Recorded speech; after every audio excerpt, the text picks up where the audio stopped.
You are experiencing the Knuckleheads of Liberty podcast. It is September 10th, 2025, and welcome to the Knuckleheads of Liberty, where we are bringing you the people and the organizations fighting for liberty around the country and in your region. Today we have a little bit of a sad show today. Charlie Kirk was assassinated doing his outreach for TTUSA in Utah at the university there. So we're going to talk about that. We're also going to talk a little bit about the travesty injustice that occurred in Charlotte with a poor immigrant woman who was murdered on a train there. So we'll talk about some of the implications of that. And finally, for our Knucklehead Noise Patrol, we will jump into ball snatcher Karen of Philadelphia and some of the issues around that. But this was a pretty hard show to put together. This happening just today and all the emotions going through. So hopefully we'll be able to share some good content with you on that, though. So before we get into any of that, let me introduce you to our panel. It is just me and Leon today. Leon, the word Brathwaite, last word in Liberty, a retired engineer in the state of California. And my name is Jason McPhee, and I'll be your host. So we always start out with a quote of the day, and today it seemed most appropriate to have Charlie Kirk as the quote of the day. And I think it really goes to the spirit of what he was doing. And so I'm going to bring that up. And it says, if you want to be a rebel on college campus, fight for freedom. And I think that really exemplified the mission of everything he was doing there. I mean, we've seen the universities have just essentially almost been putting out a level of derangement and poisonous ideas out into society for a long time. I mean, it used to be universities were places where you would go for higher education and really deep thought about conflicting ideas and how to work out those conflicts. And today we have so many deranged ideas just coming out of universities that people are afraid to question. And sadly, Charlie Kirk, in questioning that, gave up his life today. And so that's a truly sad thing, and we're going to talk about that a little more. But I think this was his mission, and it was a well-lived 31 years. So what do you think, Leon? Well, I have to say this hit me hard, okay? I've never met the man, but I've followed him since he was 18 years old. I'd always admired him because, he was such a young man with such a big vision, and he used to go there and speak his thing and really expanded this little group called Turning Point USA into this massive organization that it became. I understand, I didn't know this before today, but Turning Point now has like 300 full-time employees and God knows how many volunteers that work with them. So to see what Charlie Kirk became, it was something to really admire. So I used to watch a lot of his videos. In some of our private conversation about this, you said that he was a champion of free speech, which is true, but it was larger than that. He was really a champion of freedom. And the quote here indicates that. But beyond that, Charlie Kirk was a man of faith, and he was a champion of the liberty that is lodged and embedded in our souls. That liberty, no one can take that from us. It's part of our human existence. Even during slavery, the slaves knew that liberty was waiting for them on the other side of the fence, and many of them escaped slavery to enjoy the freedoms that come with that liberty that's embedded within them. And Charlie Kirk was a man who wanted young people to understand that liberty is embedded in our souls, and freedom, the freedoms that we exercise, come from that liberty. Whether we're talking about the freedom of speech, the freedom to live your life as you choose, whether it was the freedom to be a property owner, all of those things come, that the exercise of that freedom comes from the seeds of that liberty that's embedded in our souls. And no one exemplified that more than Charlie Kirk, I think. So all I can say is rest in peace. Rest in eternal peace, Charlie Kirk. May God bless you. I have a little bit of at least sort of a semi-personal connection to this, in the sense that, my daughter, I had taken her to Freedom Fest years ago, and that was the first Freedom Fest we ever attended, and it was because everything was locked down. So we went to North Dakota, rather, or South Dakota, rather, where they have the Mount Rushmore. Yes, and, yes. and this was after lockdowns, and this was one of the few things that you could count on being open. I guess because so many things, if anything happened, they were shutting everything down. And so I don't think we saw Charlie Kirk there, but there was a TPUSA table there.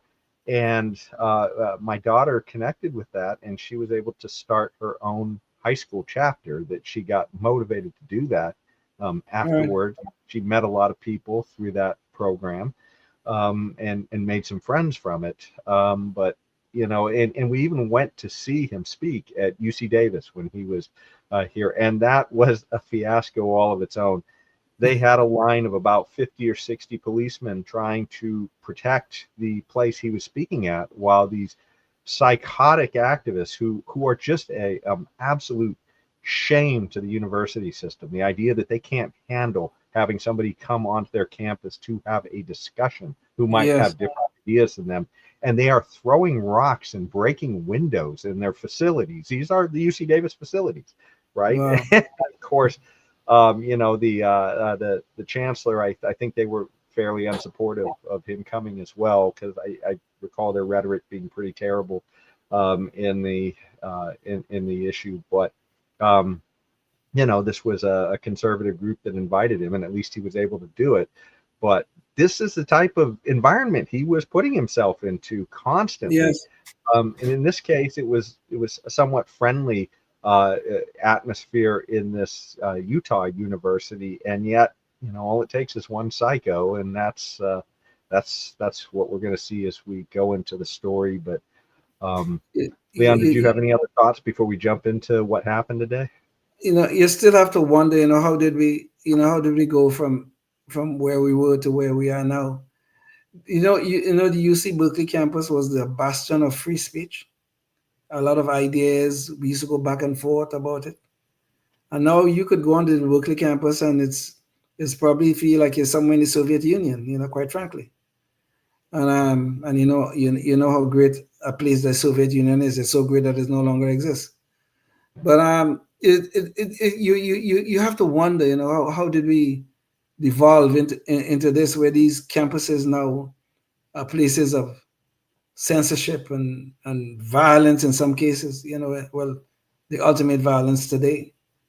You just have to wonder, how did we devolve into this, and where are we going? And are we going to learn any lessons from the assassination of this young man? Yeah. Who by the way is younger than both of my kids, Yeah. Well, before we jump into what actually happened today, I did want to make just a little announcement. Let's see, do we have the article? Where is the article? I was going to mention we have Constitution Day coming up next week. It's going to be in Folsom. And sadly, I didn't pull up I thought I had the article open, and unfortunately I can't find it. So I will try and get that up later in the show. But if you're interested, search for Constitution Day. Sacramento or Folsom, and you'll see that's an event that's going to happen on the 21st, and it is going to be at a VFW center, and I can't remember the street, so hopefully I will pull that notice up before the end of the show, though. But anyway, so let's get into what actually happened, the sad news today. I mean, I heard about it, mentioned from my daughter. She heard about it from some of her college friends, and yeah, it was sad news. So this was the story. He was, let's see, pull that up. So he was assassinated at the Utah University. And I think the actual name is Utah Valley University. Okay.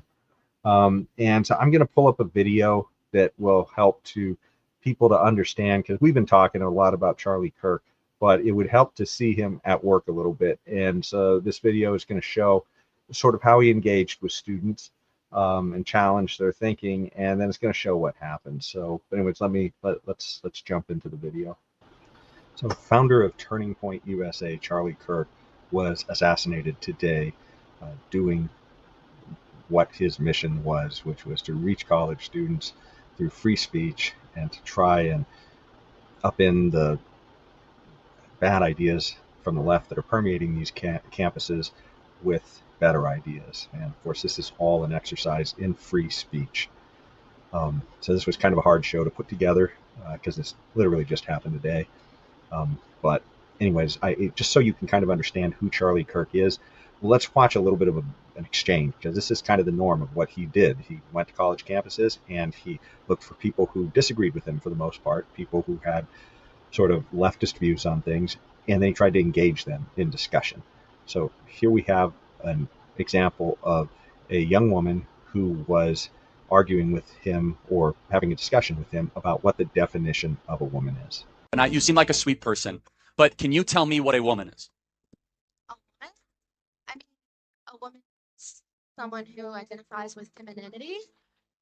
So just let's pause. That's not a definition. That's like saying a cup is a thing that looks like a cup. So you got to give me a definition, not just, you cannot use the term in your answer. Well, I have trouble with that because, I mean, I don't define anything. I don't think that. So are you a woman? I am a woman. You just defined something. You just said, I don't define things, and you went on to just define yourself. So you contradict No, I'm yourself. saying I don't make the definition of something just because I say something is one Right. thing. No, I'm not asking you to make it up. I'm asking you to observe it. Right. So I don't care what everyone's opinion is. I care what is. So that was a large part of what Charlie Kirk's work was, reaching out to college students and trying to change their minds through respectful dialogue and debate. And I think most people could look at what we just saw and understand that that was respectful dialogue and debate. And that's what we need more of if we are going to get to the truth behind a lot of these issues out there. So anyways, let's go to the event so you can kind of understand from what the crowd was like today at this event where he was in Utah. And it looks to be the start of a very positive event. And of course, it was marred by tragedy after about a couple questions.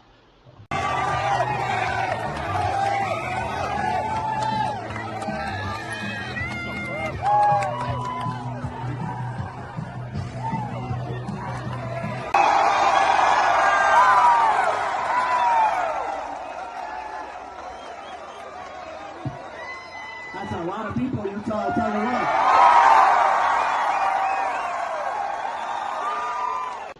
So the start of what looked like a really positive event. A lot of people wanted to be there. And after at least, I think it was the second question, this is what happened. Counting or not counting gang violence? Oh my God. Go, run. Whoa.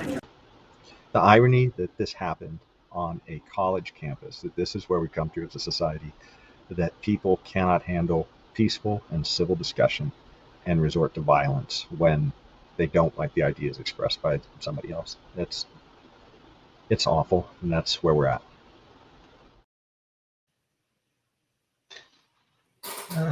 So, yeah, it's and by the way, there is more defined video out there if you really want to see it. It's pretty I've seen, gruesome. I've seen it. I've seen the continuation of that. I have seen it. It's Yeah. not a pretty sight. Yeah. It's downright horrific if you want the honest truth.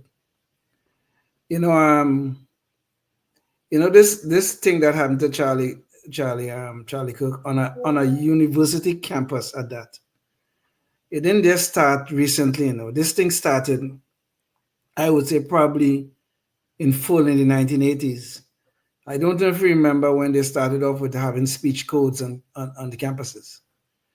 And then speech codes evolve into, we have to have safe spaces and people getting triggered and by every little thing. And then there's the issue of microaggression and all these things.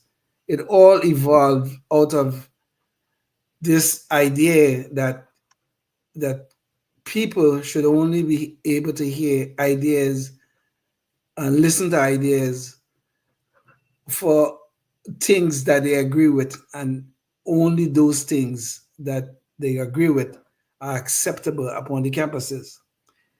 This is kind of ironic that on a university campus, which is supposed to be bastions of higher education, where the exchange of ideas should be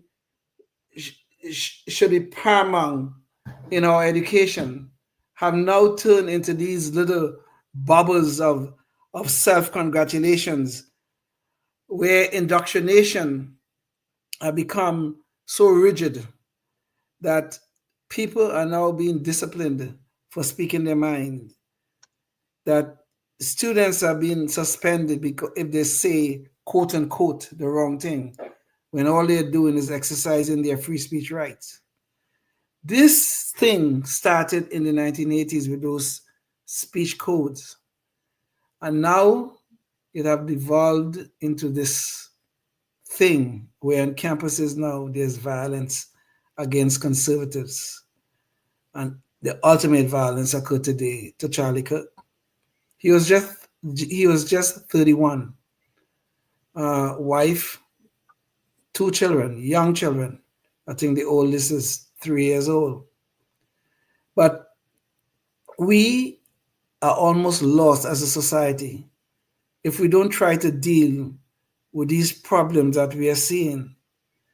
One of the biggest things that I have spoken about on this show several times is the justice system in our great land is now corrupted, in the sense that we are seeing the tolerance of violence occurring throughout our society, and we are seeing selective persecutions occurring. This is embolden criminals, because if they can look at, say for instance, the summer of 2020, our cities were burnt down by Antifa and Black Lives Matter, and hardly anyone was held accountable. And then you get to the other part of it, the selective prosecutions. We had the J6, so-called insurrection. What did they do to these people? These people were thrown in prison, sometimes held there without trial for months and months and months, if not a couple of years in some instances. And the media always talks about this thing. And of course, now we know Antifa was heavily involved. We know Black Lives Matter was a bunch of fraudulent people using social justice to cover their money-grabbing ways. They collected $100 million and nobody could account for it. Now we know all of these things, and still nobody's been prosecuted. Hardly anybody's been prosecuted for burning down our cities. But the J6 people were treated like crap. This is selective prosecution. But this are the precursors to violence. Because if you could get away with breaking the window, as they say, you could get away with almost anything. So it evolves and it evolves and evolves until they reach a point where having a conservative on campus is like talking to the devil. And since Charlie Kirk now becomes a representation of the devil, it becomes okay to kill him. Yeah. Which is what they did. You know, one of the things too, I think it's important to highlight here, and this is where this really comes down to a liberty or libertarian issue in my mind. But part of the reason I think that it's so hard for us to disagree with each other, you know, for somebody like Charlie Kirk not to be seen, like you're saying, Leon, as the devil when he comes to campus, is because government has become so big that our disagreements about it impact our lives a great deal, right? I mean, if we have some kind of a bathroom rule or some kind of a racial rule or some kind of you know, you could just imagine a million different rules out there that there could be that one time or another in the past or present have been in government, right? And Yes.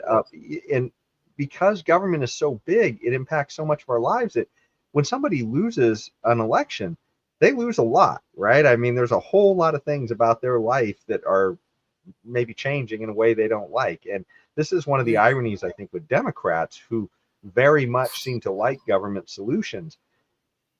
They seem to have this blind side that there's a chance you may lose an election, right?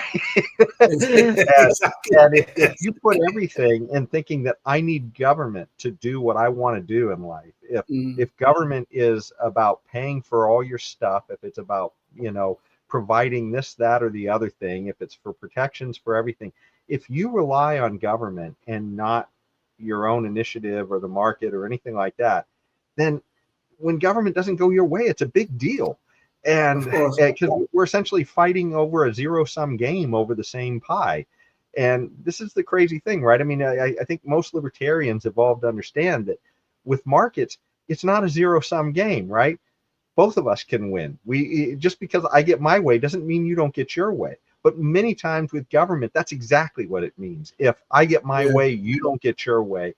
And this creates a hostile environment. And and especially for the people who vest themselves in government and believe that they need government involved in their lives a great deal. They tend to lose their minds. And I think that's a lot of what we're seeing nowadays and why there's such vitriol going on.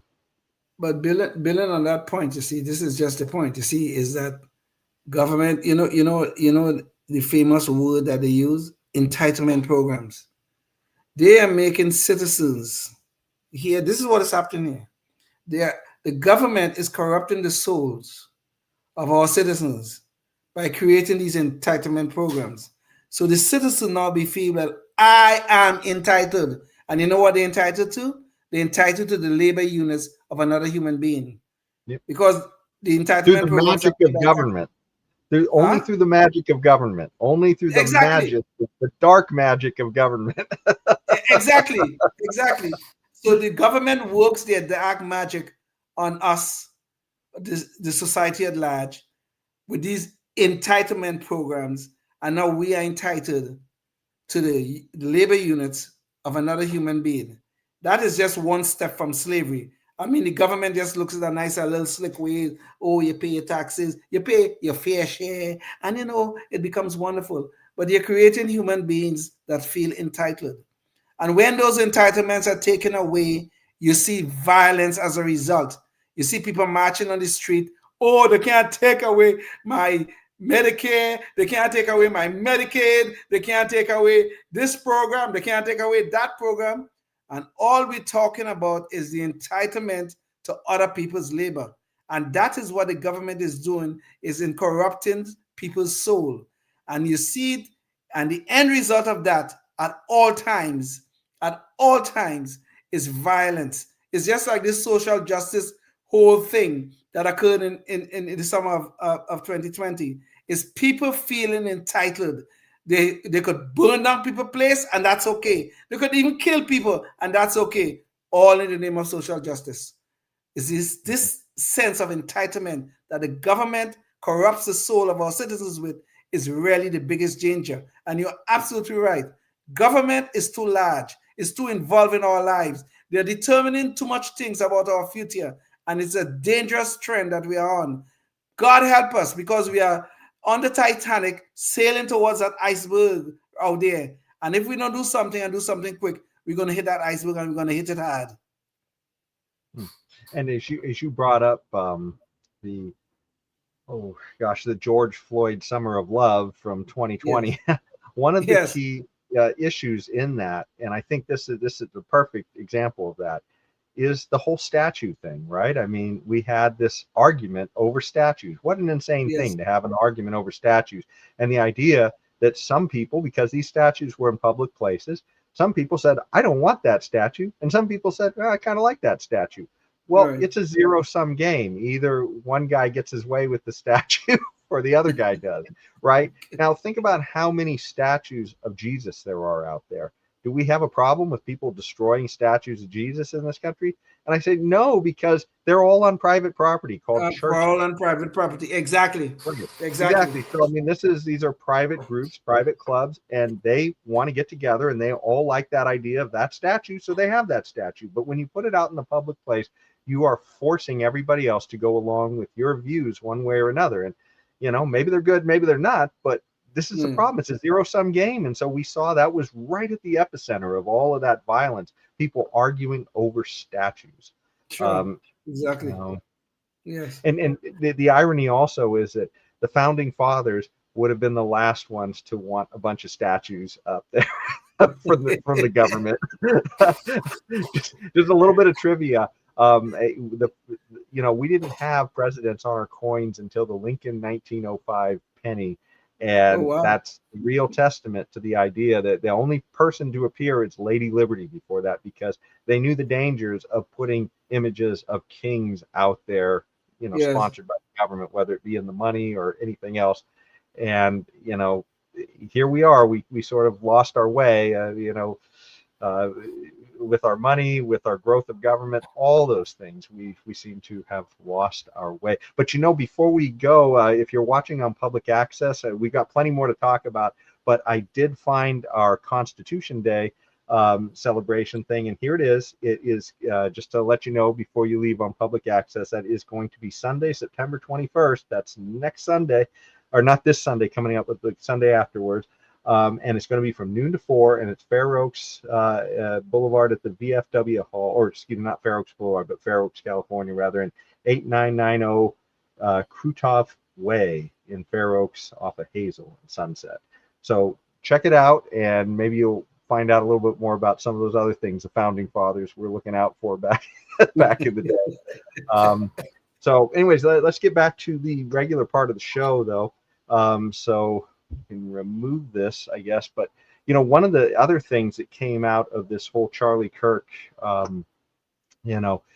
story that happened today was, of course, there were some people in the media who immediately jumped to mischaracterize it. And we've already shown you what this event was about. I mean, it was a whole bunch of people who were happy to be there. You saw them all cheering, it looked like thousands of people. Well, here was MSNBC's take on it, and see if you think that kind of represents what was going on there. But talk to me about the environment in which a shooting like this happens. Yeah, and again, to emphasize what you just emphasized, we don't know any of the full details of this. That we don't know if this was a supporter shooting their gun off in celebration, or so we have no idea about this. This is the absolute derangement of mainstream media. A supporter shooting their gun off. These are college campuses, and these are college students. I mean, where do they imagine they are? Somewhere out in the middle of the Yukon or in some backwater place? This is nuts. I mean, they're trying to characterize this event like somehow it was some fringe thing, and yet you all saw it. It was a college event, all kinds of supporters there cheering them on. They were college students. But following up on what was just said, he's been one of the most divisive, especially divisive younger figures in this, who is constantly sort of pushing this sort of hate speech or sort of aimed at certain groups. And I always go back to hateful thoughts lead to hateful words, which then lead to hateful actions. And I think that's the environment we're in, that people just, you can't stop with these sort of awful thoughts you have and then saying these awful words and not expect awful actions to take place. Matt. And that's the unfortunate environment we're in. So here you have this MSNBC commentator essentially saying if it's things he that don't agree with his ideas, they must be hateful, right? I mean, we saw what Charlie Kirk's exchange was with a student who didn't agree with him. That was a respectful discussion about real issues that are in front of our courts today. The idea of what a woman is, the idea of whether or not a person who is transitioning their sex should be allowed to participate in a certain classification of sports or take advantage of other things that are set apart for that category of people. And we have to have these discussions. And some people are so threatened by that that they define it as hate. And that is the threat to free speech.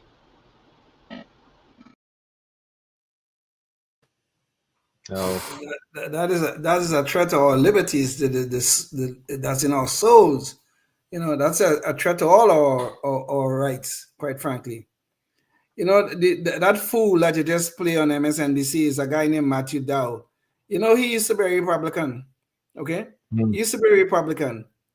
And I think he got a bad case of Trump derangement at some point in time. And now he's full on the left, espousing this dirtiness that is coming out of his mouth. Imagine that he will suggest that, maybe it could have been just one of his deranged, I guess, he really wanted to say one of his deranged supporters, the gun went off by accident or whatever and shot and with such precision shot Charlie Kirk in his neck. This is sickness. This is sickness of unbelievable proportion. But the problem is, though, the left have a real problem, is that when they see violence that they think is good, quote unquote, they will find all sorts of justification for that violence. Whether we're talking about burning down the cities in during in the summer of 2020, they'll find justification for that because that violence is okay. They like that kind of violence. Like social justice violence, which in their mind is always justified. But when they see violence that they don't like the January 6th, oh my goodness, insurrection. We have to do something. Oh God. And they go on and on. Up to now, they talk about January 6th, this January 6th insurrection. I don't even know where the hell that came from, but there we go. But this is a problem. This is the big problem in our society. We are seeing the media, and this is a very big problem. The media is getting in bed with the government, and in some of the biggest deceptions that man have ever known. How they characterize things like January 6th versus summer of 2020. How they characterize things is nothing but outright deception. And the bad thing about it is that these people are protected by our First Amendment. And I have no problem with that. I have no problem with that. People want to expose their views, whether left or the right. I have no problem with that. What I have a problem with is when you're masquerading as a journalist, but you're getting in bed with the government. This is horrible. And this is part of being on the Titanic and about to hit the iceberg. And we got to, these people, we have to call them out as often as we can because they are a big part of this deception game. Yeah, it's a real issue of narrative, and of course that's part of what Charlie Kirk was fighting at the schools. Yes. Is to try to upend that narrative, right? A lot of this, it's not an accident that the media and the Democrats and the schools all seem to be on the same side, and that's because literally this stuff has been cycled through the colleges. So if the college is able to funnel a sort of a left-wing ideology that doesn't really have anything to resist it in the colleges because it's essentially government's dime that is funding most of this stuff in the front end of things, then they teach the next generation's K through 12 teachers, right? And then they go back in, and so they're going to be a little farther to the left. And then they're going to be teaching a whole bunch of kids that are now going to have a slightly left-wing edge. And also to consider that these are government monopolized schools, so you've got this ideology also is just naturally being pushed a little bit, because you're not going to teach for the government and then think, oh, well, the government's just this horrible beast and well, I'm teaching for it. I mean, most of them, it's just natural that they're going to think it's good what they're doing. And, you know, if they're economically illiterate, they don't see that there's other ways this can be done. They just assume the government has to do it. And so then they teach all these kids, and then these kids go back to the college and they're a little more left wing by that point. And then the college professors become a little more left wing. And of course, they're, you know, the colleges are teaching all these things like journalism and everything. And it's just this vicious loop that just keeps sending it farther and farther to the left. So, you know, you're so right about that. You know, I mean, who would have thought that we'll be sitting down here in 2025 and worried about our kids going to school? Johnny goes to school, and next thing you know, Johnny want to come home, and Johnny is Joan. And where did Johnny get that from? From some teacher in the school who have no training in dealing with gender confusion or gender dysphoria. Have absolutely no training in that. But you know what? They know that Johnny should become Joan. And you know, who would have thought that this is where we would have ended up? You know, and again, it gets back to the whole point about government involvement in our lives. You know, the public schools become centers of propaganda. And just like you said, the solution to this, the biggest part of the solution to this is school choice, or like our friend used to say, parental choice. That we need to free the schools so that these people, okay, they want to push their propaganda in their school, then they push the propaganda. When the students walk away, when the parents take their kids out, then they'll understand the nonsense that they're doing. But as long as they're protected by that big government, you know, that big government that is so embedded in our lives, as long as they're protected by that, they could keep on spilling their propaganda and spilling to our vulnerable young children. You know, and it's funny too, just like a lot of these people were threatened by people like Charlie Kirk coming to the campus and you know, having an exchange of ideas that they don't agree with.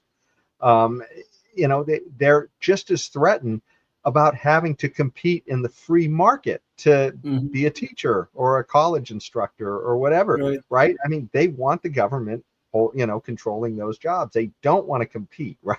That's the whole issue, right? The whole thing is one of fear and control, right? Instead of just letting these things happen and may the best ideas win, right? Absolutely. Yeah. Well, anyways, on to our next story. I guess there's some awfully rotten ideas in law enforcement and sort of racial applications of these things going on in a lot of our cities, in particular Charlotte. Recently, Charlotte, North Carolina exposed just this horrifying incident that happened on a train there. In fact, let's bring up the story. Obviously, if you are on social media at all, you have been wildly exposed to this over the last weekend. This actually happened several weeks ago, but the government was very slow to come out with the video from the train about what happened. And once they did, then the mainstream media was also very slow at reporting on it, although social media got a hold of this and they blew the story up, because this was a story of essentially this man in this red hoodie essentially just took it on himself to murder one of the other passengers, and for no apparent reason. And this person has a long record, a long criminal record, and they just keep getting put back out on the street. But let's we have a video that we've edited down, and it'll show parts of it, but we've edited out the most graphic parts, so you won't see that. But it's pretty appalling, and it's just an absolute, yet again, another senseless loss of life due to, I suppose you will see, but in my mind, these are Democrat policies that have just led to this sort of thing. So let's watch it. By now, the entire world has seen this human piece of garbage stab this girl on a train for no reason whatsoever. The video, until now, stopped here, and the rest was left to imagination. But now we have more. Before I continue this, I will tell you there is no blood and the actual stab is not seen. But this video is horrific and nauseating, so that's your warning. Here's the continuation.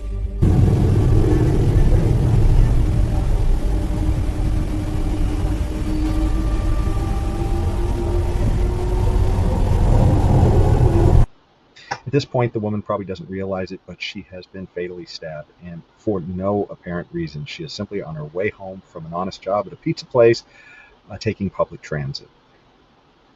And now she's left to cry as her life slips away, alone, because not a single person could offer her help, or even an "are you okay?"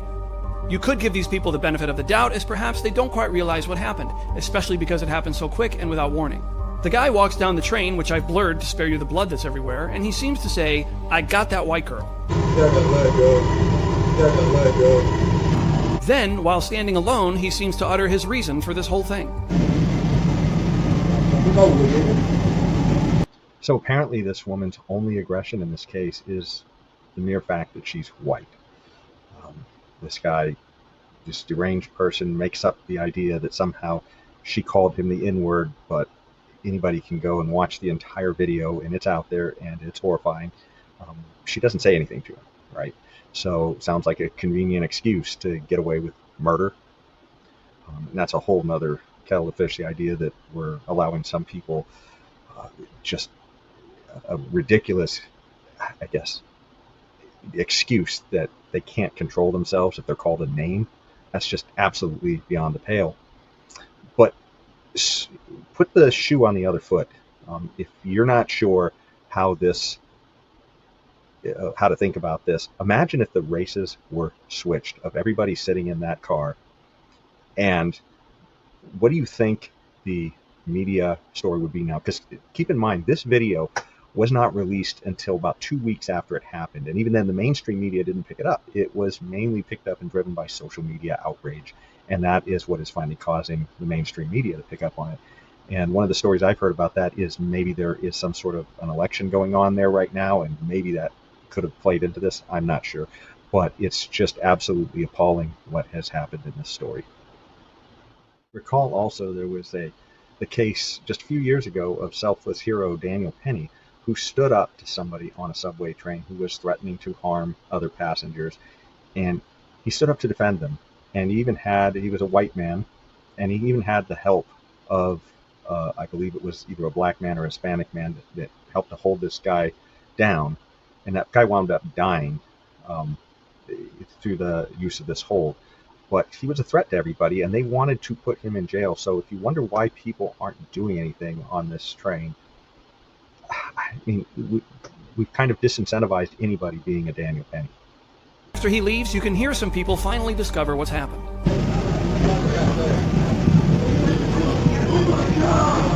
So there's a little bit of the killers walking around the train that has been edited out, but by the time people understand what has happened and anybody is coming to her aid, it is about a minute and a half after the incident, which is obviously much too late if anything could have been done at all. And one other pertinent fact to this story: this guy was arrested and had also been jailed at least once, but he was arrested over 14 times before this incident occurred. And he looks like he's in his early 20s or late 20s or early 30s maybe. So this guy's out on the street, just nuts. I think the guy's 32, if I'm not mistaken. Oh, okay, early 30s, yeah. Oh, a lifetime of derangement, and yet in and out. In fact, maybe I'll now's a good time to bring this one particular story here. So this is this is a Nude Weekend. They're talking about judges under scrutiny over DeCarlos Brown Jr. as criminal history revealed. And so this guy, like you said, he keeps getting out on cashless bail, being sent for psychiatric evaluation, and then he leaves, and then the public gets to deal with him again. and sadly, over and over again. Yes. Yeah. And there's one thing I think is worth pointing out here too, and it's that this guy didn't, the kind of race hate this guy must have had didn't just come out of nowhere, right? I mean, it's not like people are born thinking this way, but I mean, if you look, I mean, I've been I'm in my early 50s, and ever since I've been in school, I could see this drip, drip, this progressive drip, drip, drip of essentially infantilizing some groups of people, whether that be, people that the left thinks are black or Hispanic or whatever, and demonizing white people. And when you show this over and over and over again, like, keep on showing the same, version of some Hollywood movie about slavery, and that's all you ever show, you're going to wind up building up this hatred of people, and these ideas that, people want to think that you can tell whether somebody's a good guy or a bad guy based on their skin color. And exactly. and that guy, for no reason, I got the white girl. I mean, how could anybody be so monstrous as to think that they can just determine if somebody's worth stabbing to death because of their skin color? I just can't even imagine what would make somebody think that way, except this drip, drip, drip that we get from the government of constantly trying to divide us by race and telling us how we're all different, instead of, I thought in the 80s when I was a kid, when I was a teenager, that this, we were heading in the direction of Martin Luther King's colorblind society. That's what I thought. And I don't know. I mean, we just seem to be constantly dividing ourselves over and over and over again. That's a core thing of the Democrats. I don't know what else. This is the problem, there's a big problem within the Black community that nobody wants to talk about. Okay, it's fatherlessness.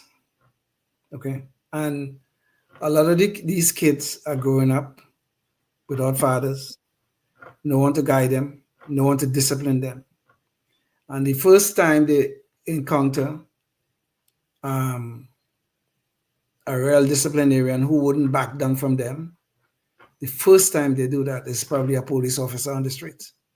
And then we hear about these police shootings, and everybody think, oh God, that cop is so racist. When the truth of the matter is, that poor kid that is facing that police officer, who is not going to back down, he's going to do his job, and he may have to shoot the person. That problem didn't begin the moment the police approached that person. That problem began 15, 20 years earlier, when the first disciplinarian in that child's life walked out of his life. Fatherlessness is a real problem in the Black community. It really is. But nobody wants to talk about it. Everybody wants to close their eyes. Well, and it doesn't. Yeah, sorry. Yeah. In prison.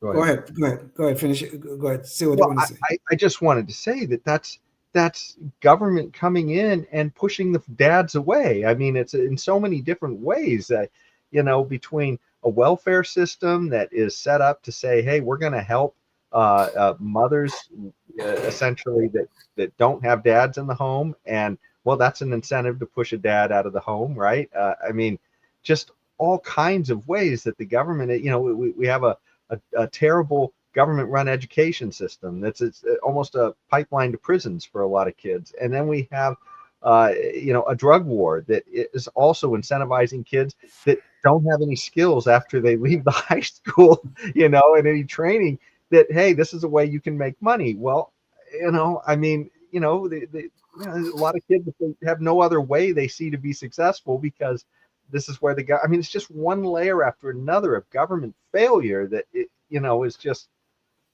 Anyway, sorry, Leon, go ahead. no, but you took the words out of my mouth, because I was going to talk next about Lyndon Johnson and his Great Society program, and part of that was to push fathers out of the homes to help mothers and kids. But destroying the core family, especially in Black communities, have been a disaster. It has been an utter disaster. So here's this guy on that train. He's obviously somewhat deranged or whatever, and that kind of stuff. He claimed, okay, listen to what he claimed, and I mean, if the video is capturing it correctly, that he got the white girl, and also on top of that, he claimed the same white girl called him the N-word. Well, let us suppose that she did. Obviously, she did not, but let's suppose that she did. You telling me that he have learned some way that if somebody call you some dirty word, okay, let us agree that the N word is a dirty word is for black people. If somebody called you a dirty word, you have the right to now kill that person. That is where did he get that idea from? But this is the whole point of entitlements. People are now getting ideas, now getting rights that was never granted, not by God or not by the government. Never. That this guy feel he had this right to kill the white girl because she called him the N-word when there's no evidence that she ever did any of that. And the point about it, though, the justice system has become so corrupted on top of all of this, on top of all of the other mess that we see going on in the society. The justice system is so corrupted that this guy, listen, been arrested 14 times. I understand that his mother was trying to get him institutionalized. But what are the judges, the so-called judges, the person, the fear referees in our society? They keep letting him back on the street with this cashless bail thing until we come to this. And this girl who's coming home from an honest job in a pizza shop, and you know what happens to her? The guy just stand up behind her like the coward he is. He didn't even face her. He came from behind, stabbed her, killed her. She is a Ukrainian refugee trying to make her way in our great land. And now her life is cut short because some fool is in his head, totally deranged, think it was okay. Because we have a government who have made us so sensitive to the issue of race that any slight or perceived slight is enough for the death penalty. Yeah. This is madness. Yeah. This is madness. This is what's going on. And that's part of this infantilization, I think. You know, the idea that, you know, if somebody calls you a name, you have no ability to control yourself. We're just going to assume you have no ability to control yourself if somebody calls you a name. That's what they're telling them, right? Yes. And yes. I mean, and the infantilization of saying, oh, boy, we've got this crappy school system, but you're not making the grades. Well, that's okay. We'll pass you anyways. And then pretty soon the government high school degrees are worth nothing, right? And can't get you any kind of a job because, you know, they've been completely depleted of any value. And then that's what we're seeing start to happen in the colleges, where all these people are going to college and, oh, well, we're not seeing the groups we want to have the success. Well, we'll just pull away all the standards. Yes. And then we'll get the numbers faster. Yeah, just get rid of the standards and everything will be cool. And then, and what happens at the end? We have a bunch of people coming out of these colleges and universities, and they can't find jobs with the so-called, they have these wonderful degrees. But you know what those degrees are? In some kind of Asian studies, African American studies, environmental science, which is not really science, and all this kind of crap. Okay? Nothing that could improve your productivity or improve your life out there. Is a bunch of nonsense. And all this social justice nonsense that they're teaching in the college and university today is not doing anything. It's just producing a bunch of people who can't get jobs when they come out of school. That's what's happening.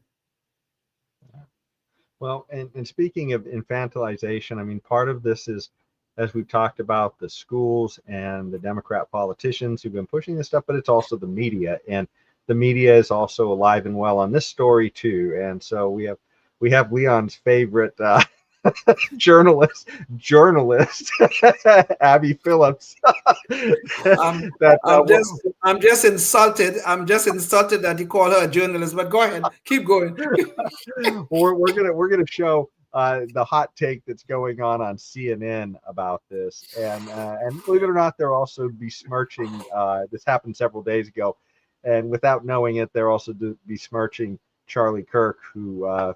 But let's watch and find out. People have been looking for an opportunity to find a case like this, to make a point like this. I want to play, this is Charlie Kirk, why he says this hasn't gotten a lot of attention.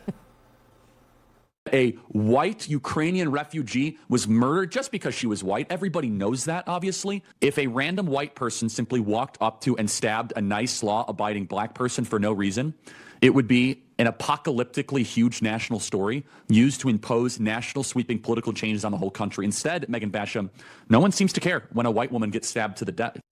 Wow. He said white a lot. Well, we are.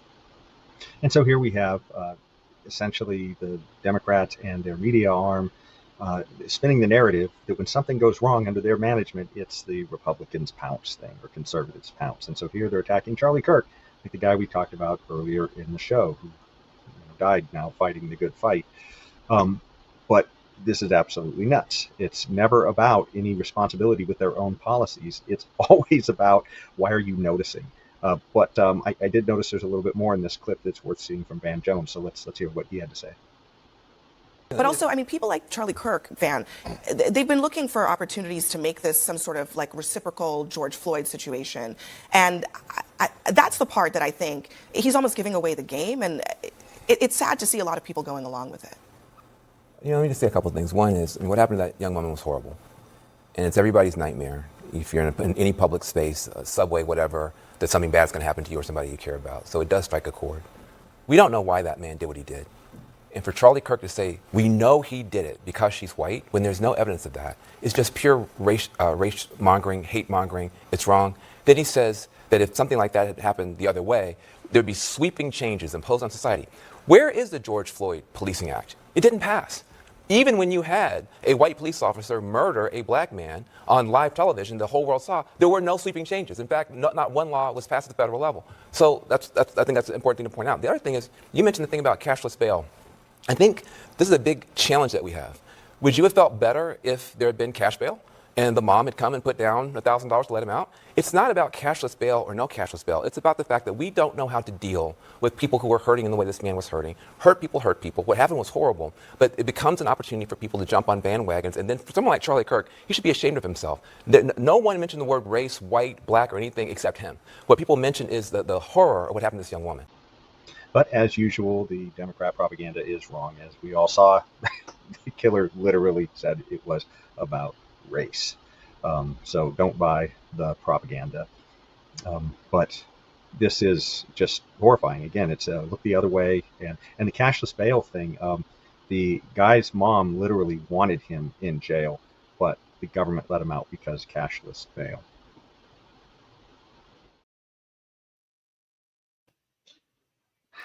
Are you still a fan of Abby Phillips? Yes. My favorite pseudo intellectual, who thinks she's so brilliant, you know. And it just pains me so much to say that she has Trinidad roots. She actually lived in Trinidad she was born in Virginia, I believe, and she actually lived in Trinidad for a short while. Her parents had moved back there. She lived in Trinidad for about 4 or 5 years before she came back here. That woman is such an idiot, it's unbelievable. Okay. Now, you could look at that situation. You want to tell me Abby Phillip don't know, okay? Don't know if that situation was reversed in terms of the race, that we would not have seen maybe riots in the streets, okay? Look at what happened with the Daniel Penny. I think the guy's name was Gordon Neely, I believe. Look at what happened. Gordon Neely was on that train, a black man, threatening. Actually, I think one of the people that he was threatening was a pregnant woman, threatening people, okay? Daniel Penny, a white man, former Marine, jump in to protect those people on the train. Okay, you got him in a chokehold, and the chokehold may or may not have caused his death, but Gordon Neely ended up dying. Gordon Neely also had a bunch of psychological problems, and his father, who didn't do anything about it or try to help him get help, was suing Daniel Penny after the fact because Daniel Penny supposedly murdered his son. But everybody knows, and these CNN so-called reporters, they know if that guy was white and the person he killed was black and stabbed her like he did, everybody know there'll be riots and all kind of stuff in this country. But the left love to deny this thing when violence is done and the wrong people get killed, quote unquote, the wrong people get killed. They love to deny reality. These so-called reporters, these so-called journalists, this is what is causing the divisions within our society.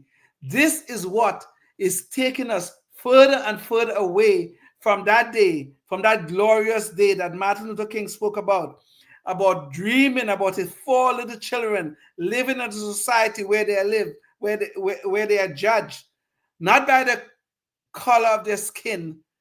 No, not by the color of the skin, but by the content of their character.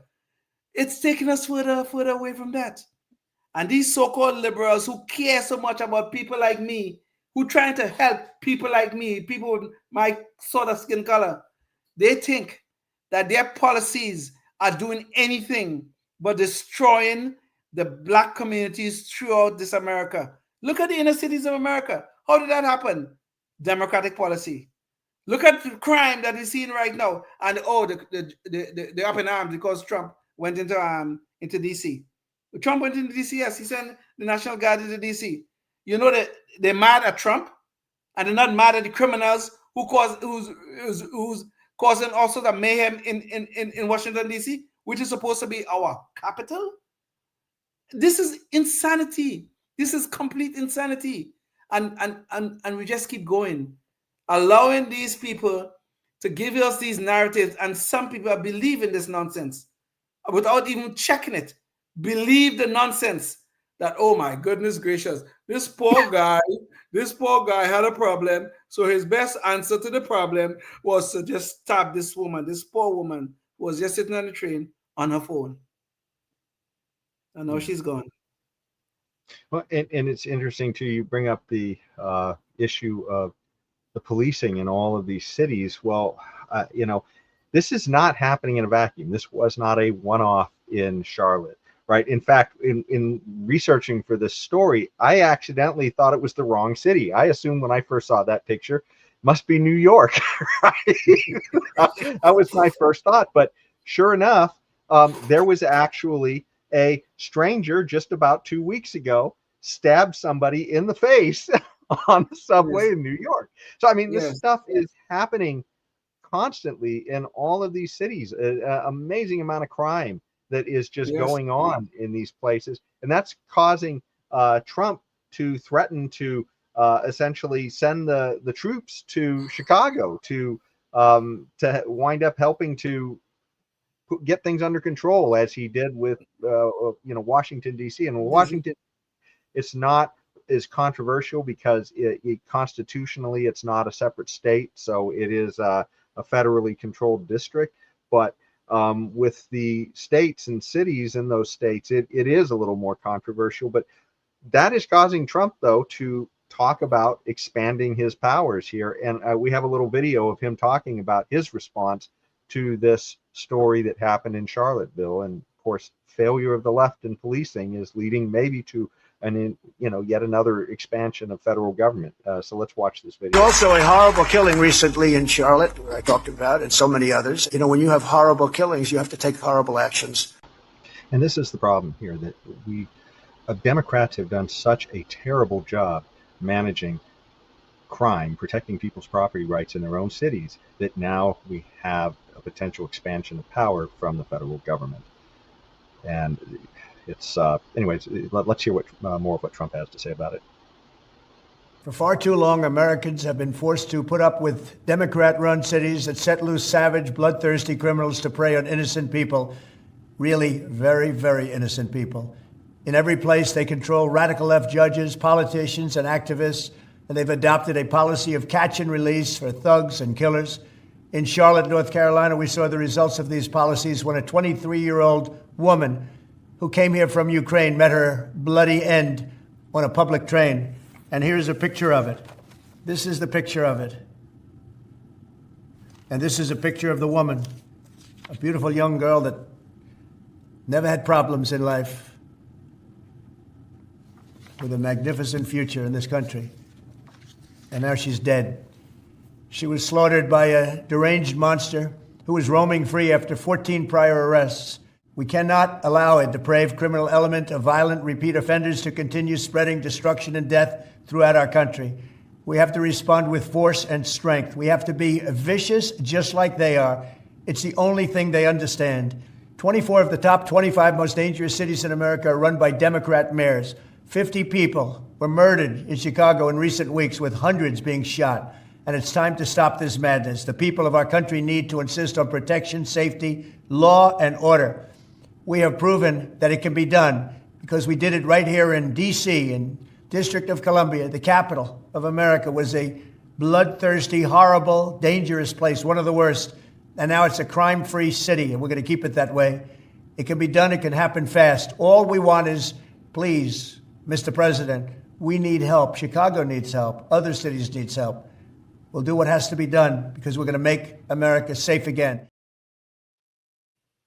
And so there you have it. And, you know, I mean, I sympathize with what he is saying, but, you know, I mean, this is an expansion of government because of another government area of another area of government failure, right? I mean, these cities are failing to do their jobs, and now suddenly here comes the government to get bigger and expand it.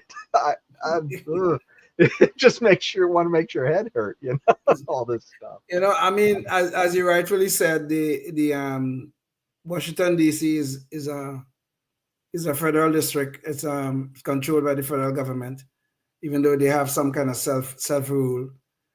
And Trump have every legal authority to send the National Guard into there to clean up the city, and that city badly needed cleaning up. And they seem to be having some success. There's no doubt about that.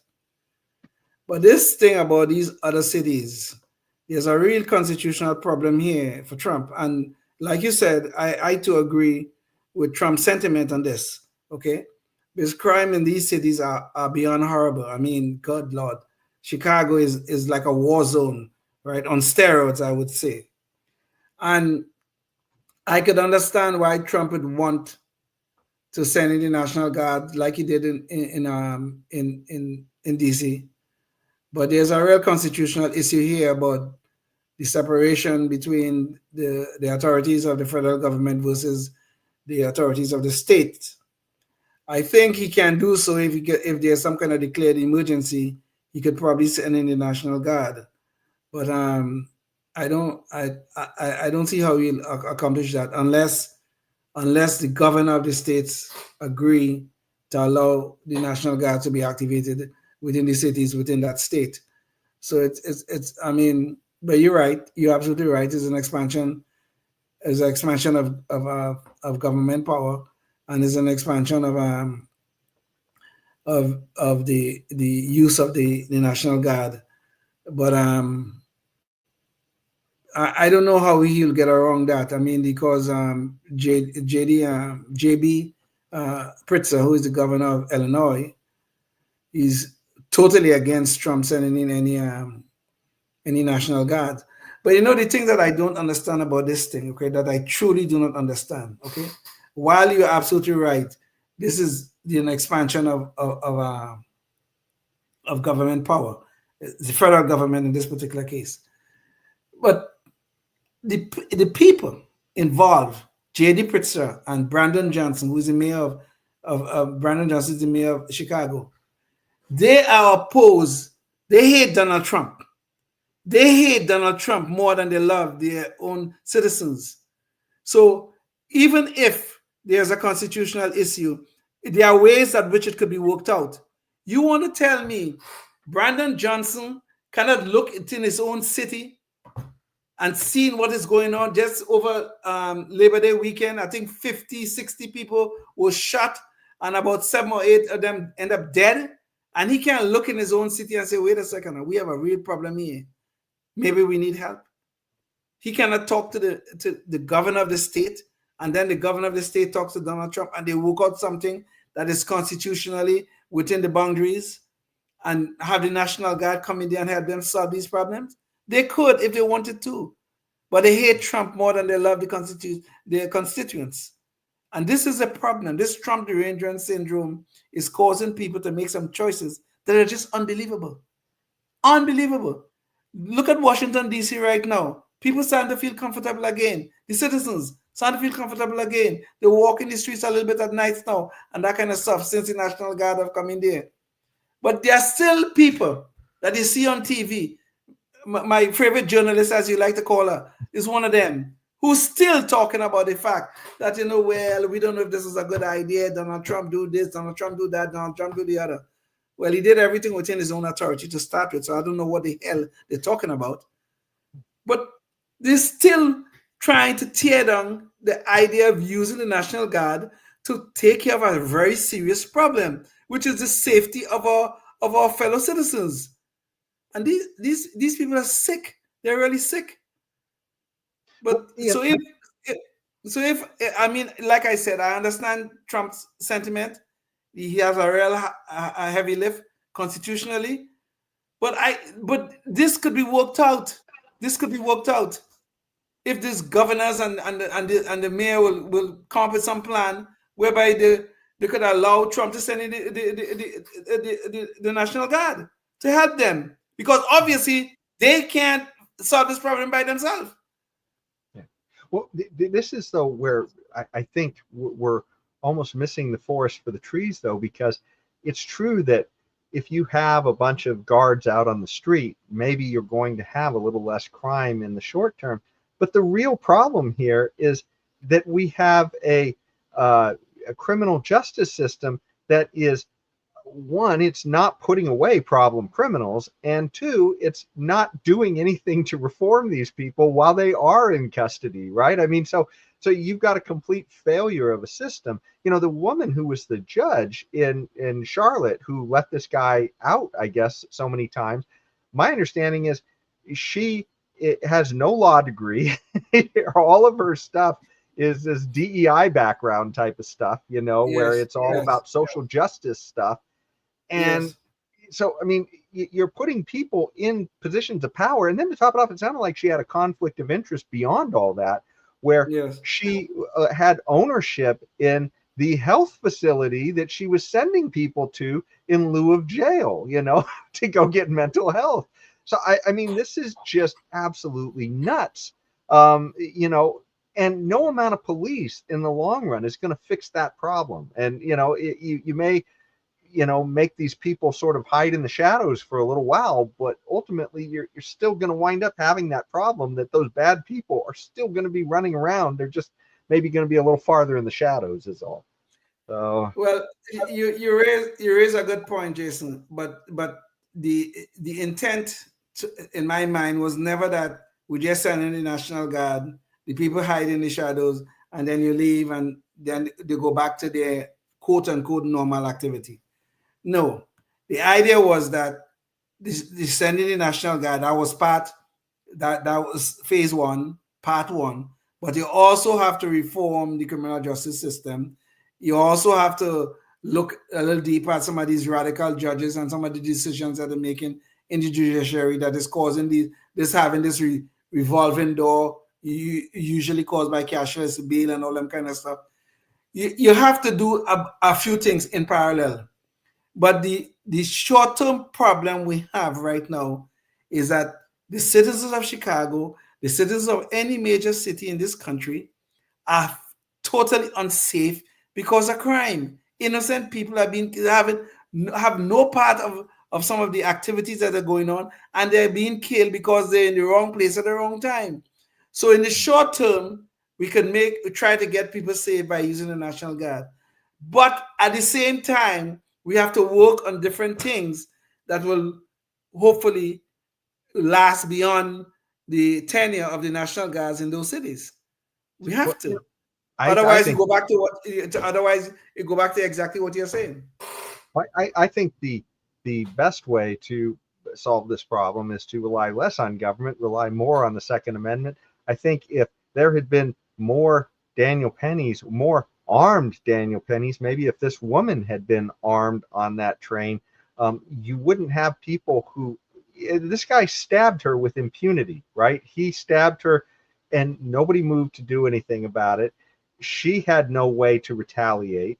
And to me, I think, if you had a Second Amendment society, you might see that much more polite society, because somebody like that guy who stabbed that woman wouldn't last long in a Second Amendment society, right? I mean, maybe he gets wounded a couple times, but pretty soon he's going to be out of the picture. And ultimately, that's what we want, right? I mean, we want a society where people behave better and not think that they can, with impunity, just go and take somebody's life. It's just absolutely nuts.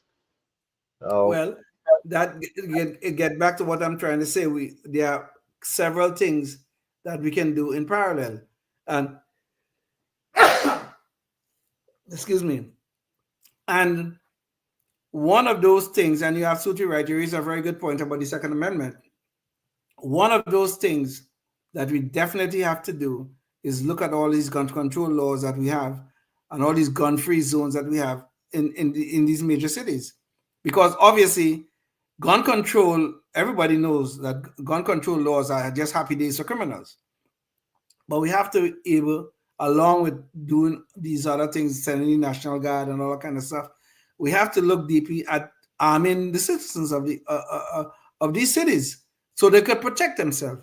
Because right now they are defenseless, and the criminals are just roaming free and committing crimes as they damn well please. We just saw it in the video. Yeah. But you're right. You raise a good point. We also have to allow people to arm themselves. Yes. Well, and even more to the point, you can't have an officer on every train car. And I actually heard that I think there was some sort of an officer on one of the other train cars in that train. But if he's not on the right train car, it doesn't do anybody any good. So it could be a problem. That's true. Very true. Well, of course, maybe he prevented something on the other train car. Yes. He didn't prevent this one from happening. Absolutely. Yeah. So anyways, I think that's that sort of gives us an eyeball into that thing. I guess we're right about near the end of the show. I think probably it's a good time to jump into our Knucklehead Noise Patrol and end on something a little bit lighter, and that is Philadelphia Phillies Karen, I guess, and her ball snatching ways. I know you may be scratching your head at this point about what that could mean, but let's jump into the story, and then I think you'll find out what we're talking about here. The woman splashed out on the left, going to put the fight-ins in fighting. It's the grab now seen around the globe. Phillies fans scrambling after Harrison Bader sent a home run ball flying into the stands during Friday's game against the Marlins. One man emerging victorious, gifting the ball to his son who is celebrating a birthday. But watch as a woman storms over to them. His dad gets the ball for his kid. Nice family moment. What? And so she decided to ruin it. She said, I saw it first. So let's hear from the father and son. Wasn't even in the row. That father and son, Andrew and Lincoln Feltwell, now speaking out about the catch and confrontation on GMA. Heard the crack of the bat, watched the ball go up in the air, and I knew it was going to the right, but I didn't know where. So I just started going to the right a little bit, hit a chair and bobbled between the armrests, and I picked it up, turned around, and felt like Super Dad, walked back to Lincoln, put it in his glove, and gave him a hug. It was exciting getting our first home run ball ever from all our games. So here's another angle of this person who's now being described as Phillies Karen, irately coming after this kid's ball. When she screamed in my ear, that's when everybody saw how shocked I was. And, when I turned, I leaned back because she was really close. She had many, many inappropriate words to say around my kids. And all I could think was, make her go away. The Pops does the right move. He says, I got time for this. Trying to have a nice night with my family. Yeah, I'm good. Gives the woman the ball. Fortunately, in a play of good sportsmanship, both the Phillies and the Marlins came together to rescue this kid's night. As for that young Phillies fan, both teams chipping in to create a happy ending. A good deed does go noticed. The Marlins gifting him a bag full of goodies, and after the game, Harrison Bader himself sending Lincoln home with a signed baseball bat. But the story doesn't end there, as everybody is trying to figure out who Phillies Karen is. Obviously, they want to take out the rage on her with memes, and other things, I guess, to get back at her from this display at this baseball game. So I'll show a few memes here. And it's funny, even this sport called Banana Ball, which is sort of a parody on baseball, the mascots came together and did a satire of what happened here. Anything just for YouTube? I'm thinking about you guys. I knew you were. I could see it in your eyes. We love you. We really do. Hope you guys are having a great time in the chat, too. Yeah, I like Tickle Toes going, I want to know. We got Rowdy Rep Swifty going, hey, hey, baby. I like the singing, and we love in Banana Land. How about that? Oh! What? We're going to get another look at this once we get back to True TV. Radbud and Fluffman, boy, they thought they had a souvenir. The Grinch came swooping in. So, yeah, pretty soon they may start calling Karen the Grinch. But there's some interesting things that are going on in this story that I thought were worth bringing up. I mean, one, it's an issue that I don't think they've identified the woman yet. They're calling her Philadelphia Karen for lack of not knowing her name. And so, there's this huge move out to potentially cancel her. I mean, people want her to be fired from her job. Just all kinds of crazy stuff. And it does bring up the issue too, is, what are the rules of property rights? Because here you have this ball that's hit into a random area, right? And then everybody, at least the etiquette that I've always been aware of at a game, is the first person who manages to get control of that ball is the owner of the ball. They get to keep the ball. And here we have this woman who just seems to think that because the ball landed in a seat next to her, that it's her ball. And I don't know. Anyways, what do you think about this whole story, Leon?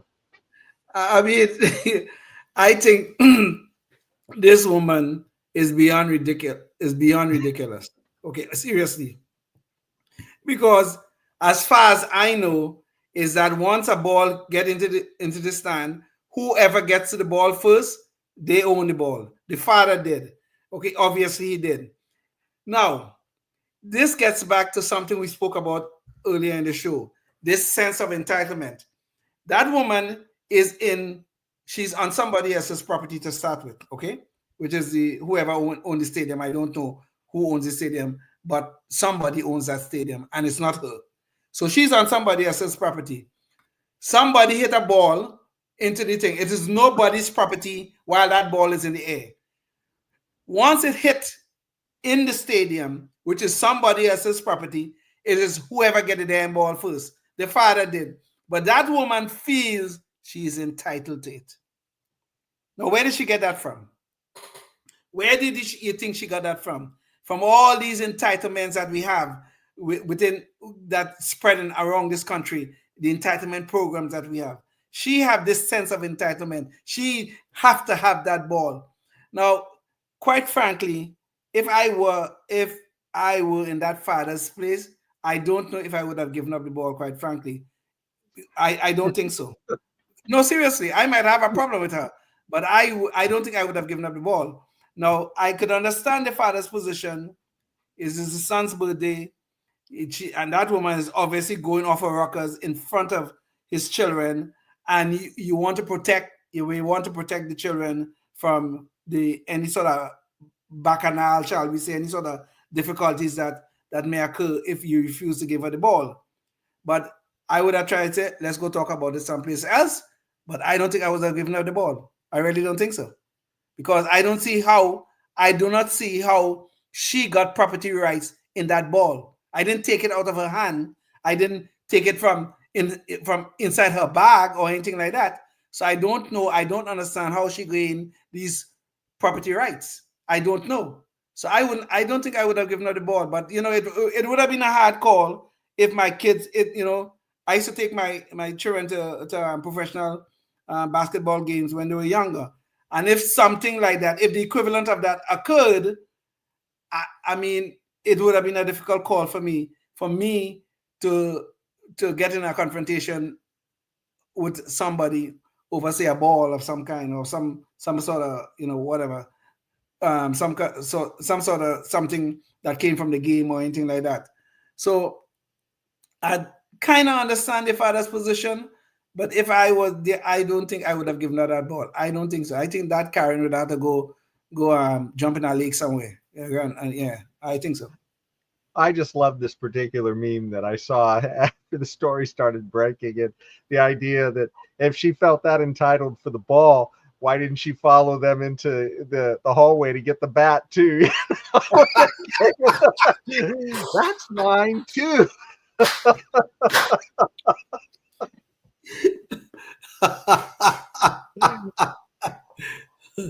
Oh God. It really is kind of nuts though, because everybody's jumping in on the action. I mean, I've heard that people have even like offered them free things like trips to I think the World Series and all kinds of other things, and it's getting everybody in on this story. So I mean, this story, if it wasn't for I think what happened in Charlotte and then what just happened with Charlie Kirk, I think this would still be the main story. But we live in just at every day there's something new, and that's so scary. But yeah, the entitled society. That is what we have become. That we have become the entitled society. Even this woman who have no property rights whatsoever in that ball thinks she's entitled to it. This is madness, Jason. This is madness. And one of the reasons I like this story too is because that's the whole core issue of libertarian ideas is property rights, right? And how do you define who owns what? And it all starts with you own yourself, and then you own your labor, therefore, and then you own, therefore, the products of your labor, you know, assuming that you haven't rented out your labor to somebody else. Right? So I mean, these are the, you know, issues of how it all flows. And of course, here's an issue with a ball that lands in this place, and then everybody's fighting about it, right? And I think almost everybody identified that. And it's also an issue too. You didn't need government to come in here, right? I mean, here's an issue that's resolving itself. She didn't get the ball, or the kid didn't get the ball, but everybody found a way to work it out, and they didn't need to bring the state into it. Exactly. Exactly. I mean, imagine, you know, there'd be some government commission that decides who gets that ball, and you know, maybe 6 months later we'll look into resolving it, and by the time that happens, oh, sorry, the ball got lost. The ball got lost. Yeah. We misplaced the ball. Yes. Yeah, but you know, there's an issue here too of freedom of association, and if you looked at, I guess, what was happening there in that stadium, and let me pull up one other issue there, but this was, you know, we were seeing images of the entire crowd booing this woman, and of course she was giving everybody then the finger with the ball. But now it's like everybody wants to know who she is so they can disrespect her. Well, that's part of freedom of association, right? If your behavior is so horrible, that's part of the liberty way to address things. You don't need to bring in government. You just say, hey, we don't want you here anymore. And actually, the owner of the Phillies said this woman is banned from the Philly Stadium. Right, there you go. Right, so it's like I go back and say she was on somebody else's property, acting like the fool she acted as. Yeah. So I don't know how she got. I still don't understand how she got property rights to that ball. I'm still trying to understand that. Like you said, Leon, entitlement. A strange case of entitlement. Exactly. Yes. But I tell you what, we're just about here at the end of the show, and let me see if I can pull up the notification for the Constitutional Day. Gosh, did I lose that thing again? Oh God! I swear I had that thing up here, and it is. Oh, there it is. There it is. So here is the notification for. Oh, excuse me. I have got to share it too. There you go. Here is the notification again for Constitution Day. Again, just a reminder: if you're in the Sacramento area, it's going to be this about a Sunday and a half from now, September 21st, noon to 4. And it's going to be at the VFW Hall on 8990 Krutoff Way in Fair Oaks. So definitely check it out. It's a family-friendly thing, and there'll be a lot of people who are, I guess, share your values and liberty, hopefully, up there. So fun place to go. And I think as we leave the show, I just wanted to bring up again Charlie Kirk and his quote, if you want to be a rebel on college campus, fight for freedom. I just want to give one last, rest in peace to Charlie, because, man, he sure lived life to its fullest from those 31 years. So, Leon, any thoughts before we leave? Yeah, and I would join you in saying, Charlie, rest in eternal peace. I never met you, but you were certainly a political friend. So rest in peace, my good man. And my thoughts and prayers are with your wife, I believe her name is Erica, and your 2 children. Rest in eternal peace, brother. Okay. Well, thank you all so much for joining us. And until next time, think of what you can do in your community to move the ball for liberty. Certainly, Charlie Kirk was an example of that, somebody who pulled himself up from his own bootstraps to move the ball for liberty for all of us. So thank you so much, Charlie Kirk, and thank you out there for watching us. And until next time, stay tuned and stay free. Yes, indeed. Life, liberty, and the pursuit of happiness, always and forever. Thank you for listening to the Knuckleheads of Liberty podcast. Find us on Facebook, Rumble, YouTube, your favorite podcast network, and at knuckleheadsofliberty.com.